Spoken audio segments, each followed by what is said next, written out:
What's your longest ever wait in a Quebec emergency room? We're going now to Johanne Sabourin, who was at Charles LeMoyne Hospital, counting on 23 hours. Johanne, welcome to the program. She got called in, didn't she? Is that what happened? Here's what happened, folks. So while we have been expecting to speak to Johanne this morning, she reached out to us at 17 hours. Okay, she sends CJD an email. And she writes in and she says, I have no family doctor, of course. Wait list for over 3 years to get that family doctor, right? I needed to see the doctor for work leave. Also, pains in my chest area, almost 2 months. I was lucky to get an appointment through the Gap to get an appointment. The doctor there at the Gap, the appointment she got through the guichet function on Santé Québec. The doctor says you need to get tests, right? And had to get a treadmill test and all that kind of stuff. Anyways, she could not get the test. They were told you can't get the test unless you go to the emergency room. And she reached out to us, sent us the email, and now apparently she's back on the line. Joanne, are you there? Yeah, I am. I'm sorry. Don't worry about it. I was being poked and prodded. Okay. So it just happened. You finally got the healthcare you're waiting for. I am actively being treated now. So wait, are you with the nurse as we speak? She just stepped out of the room. Okay. But yes, when you first called, I had 3 nurses in the room with me. So okay. So if you have to hang up, by the way, do not feel bad. You just say, Elias, I gotta go. We will get it. Okay. Okay. Tell me about tell me about what you've been through over the last 23 hours. It's just the waiting room is just crazy, incredible. I was not the only one that was there for that long. I was here recently with my daughter, actually at late spring, and she was also here for 20 hours. And the nurses do their best. I think I got rechecked 4 or 5 times while I was here. You know, they keep calling you in to triage to recheck your symptoms and see how you're doing. All I can think is it's a lack of doctors. I don't know what else it could be.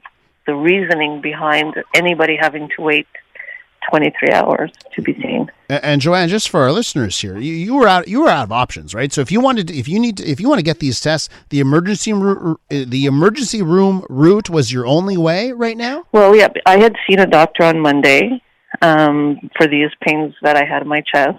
He sent me to go and get to do a stress test and get an electrocardiogram to make sure my heart was okay. But because I was having pain, they said, well, they can't do any of that while you're in pain, so you have to go and get all the tests done in the emergency. I imagine they don't want you having a heart attack while you're doing the stress test, so they handed it off to emergency, and here I was.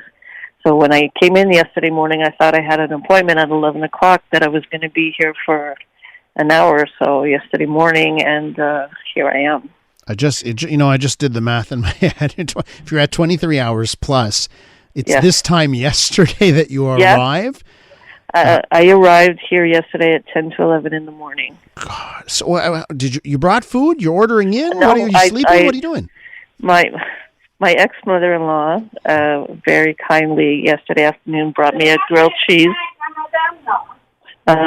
sandwich and a phone charger. Just one sec. No, Fidelity. She brought me a grilled cheese sandwich and a phone charger because I had not anticipated being here for that long.